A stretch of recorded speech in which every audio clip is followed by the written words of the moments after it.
Ya, assalamualaikum warahmatullahi wabarakatuh. Ya, bertemu lagi bersama saya di my channel Re Energy. Ya, pada kali ini, oh ya, sebelum kita memasuki pembahasan, ya jangan lupa untuk like, subscribe dan share my videos ya. Oke, kita sekarang masih membahas tentang wind turbine ya. Untuk sekarang ini kita masih membahas tentang wind turbine atau kincir angin. Nah, pada kali ini setelah kita mengetahui dan bisa mengolah data dari beberapa data dari angin, maka selanjutnya kita akan masuk membahas tentang komponen-komponen dari wind turbine atau kincir angin ya, biasanya di windmill ya, biasanya orangnya punya. Kalau di literatur di apa buku-buku itu biasa disebut wind turbine atau windmill. Oke, nah di sini saya akan membahas mengenai yaitu beberapa komponen. Uh, saya bagi menjadi dua, yaitu uh, major komponen dan supporter komponen. Nah, jadi ada yang bagian besar-besarnya, dan juga ada bagian pendukung-pendukung yang dianggap penting untuk sebuah kincir angin. Oke ya. Oke. Oke, sini kita perbesar sedikit.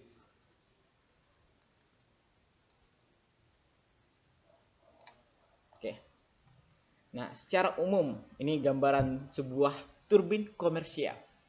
Nah, di sini kita akan membahas apa sih bagian-bagian utama dari sebuah turbin angin atau kincir angin. Ya, di sini ada namanya rotor. Nah, rotor ini terbagi beberapa bagian, yaitu ada hub, ini pusat, artinya dia menghubungkan antara rotor dengan shaft atau batang. Batang ini ya, batang utama ya. Kemudian rotor itu ada, yaitu bagian cup, yaitu untuk melindungi dari sisi depan dari kincir angin, dan juga dibuat lonjong ini untuk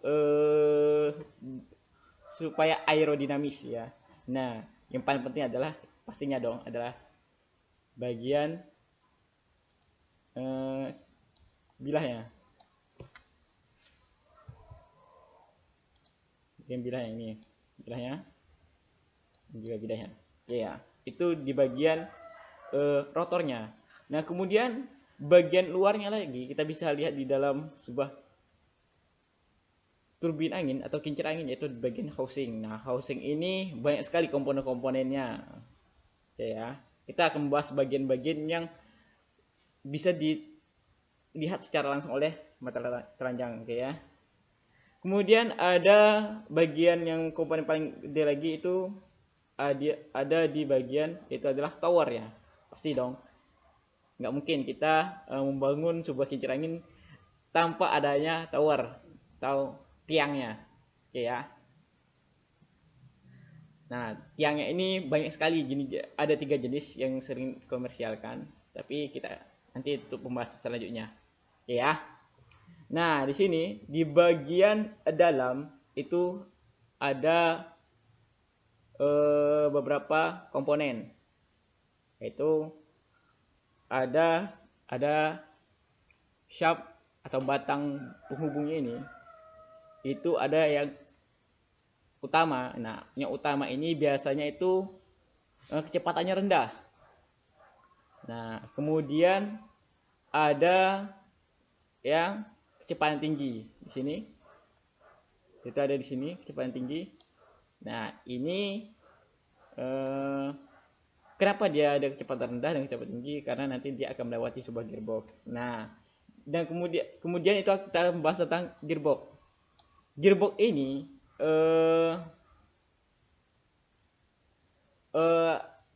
sebuah alat untuk mentransmisikan daya. Jadi misal biasanya di kincir-kincir komersial itu kecepatannya itu 30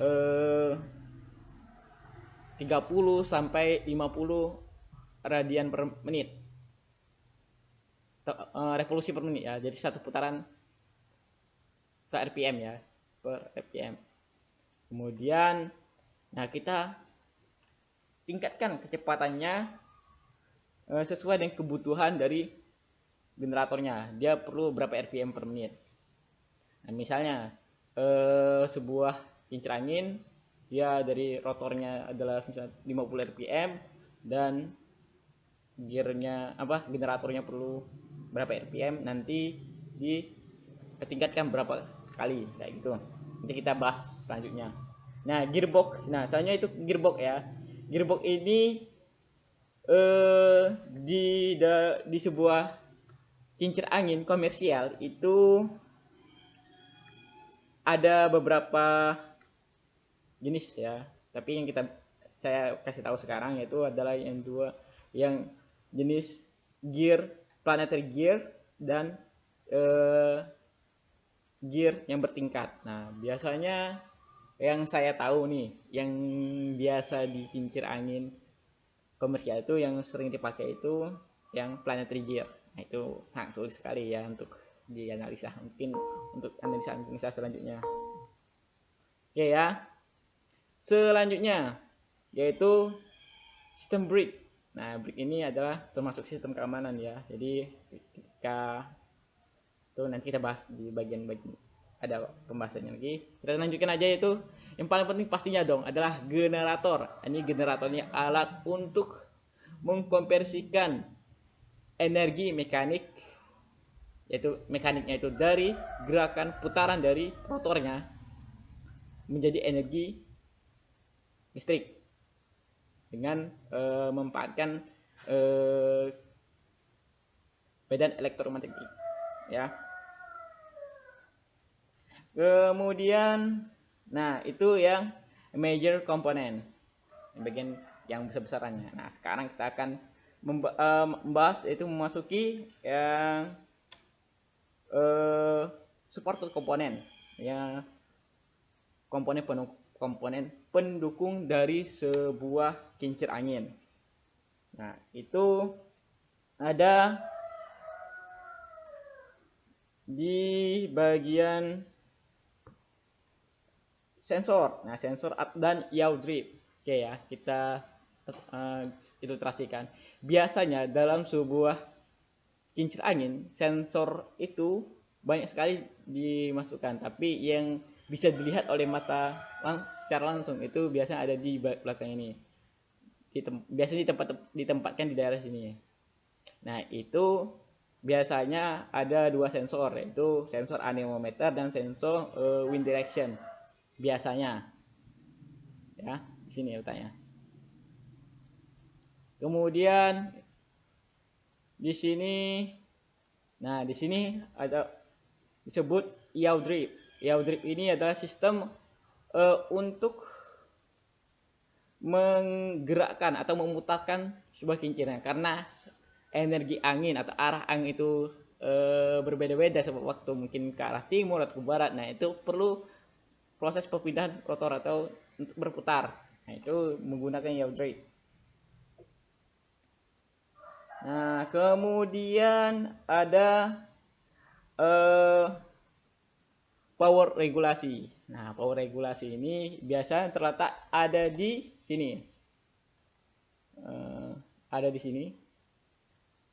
Fungsi power regulasi ini yaitu untuk memutar bilahnya. Jadi maksudnya untuk bukan memutar ya, maksudnya untuk mengatur kemiringan dari bilah. Jadi dia digeser, diputar sedikit. Nah, jadi dia biasanya diputar supaya energi angin yang dapat dikonversikan menjadi optimal. Jadi ketika angin dia pelan, dia akan memperkecil twistnya. Twist itu ya sudutnya ya, sudut dari kemiringan dari bilah. Nah, ketika anginnya kuat, dia akan membesarkan twistnya. Gitu ya. Nanti kita akan bahas secara lebih lanjut ya. Nah, yang paling ada yang pendukung lagi adalah safety system, sistem keamanan. Nah, sistem keamanan ini kita bagi menjadi dua ya. Itu ada sistem secara mekanikal. Nah, di sistem mekanikal ini ada dua. Yang pertama di yaw drip tadi di bagian sini ya. Dan kedua itu ada sistem yang ada di sistem brake. Nah, jadi ketika angin berlebih sesuai berlebih dari desain, maka misalnya dia kincir angin bisa menerima kecepatan angin di bawah 25 meter per second, maka jika di atasnya maka sistem brake ini akan berfungsi. Itu fungsi sistem brake. Kemudian ada sistem yaw drip. Nah, yaw drip ini sama. Ketika misalnya dia anginnya terlalu kencang dan melebihi dari desain, maka dia yaw dripnya akan memutar sehingga energi angin yang didapat semakin kecil, bahkan kecil sekali ya untuk menangkap energi anginnya. Oke, itu komponen-komponen yang ada di wind turbine secara umum. Nah, nanti banyak sekali. Oh ya, ada lagi satu lagi, ternyata ada yang kurang, itu yang bagian elektrikalnya. Nah, dia elektrikalnya banyak sekali ya, tapi saya akan memberi contoh, yaitu di bagian controller dari generator. Nah, jadi karena energi angin itu dayanya itu tidak konstan, maka akan dikonstankan oleh controller ya. Ada juga nanti untuk mendatanya ada data logger dari generatornya. Jadi daya itu akan dicatat tiap satuan waktu. Oke ya. Itu saja yang bisa saya sampaikan.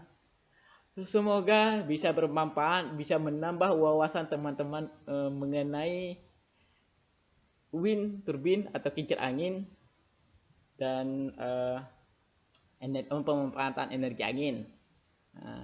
Oke ya. Itu saja yang bisa saya sampaikan. Bila ada pertanyaan ataupun saran, bisa langsung di kolom komen. Oke ya. Itu saja. Saya akhiri. Assalamualaikum warahmatullahi wabarakatuh.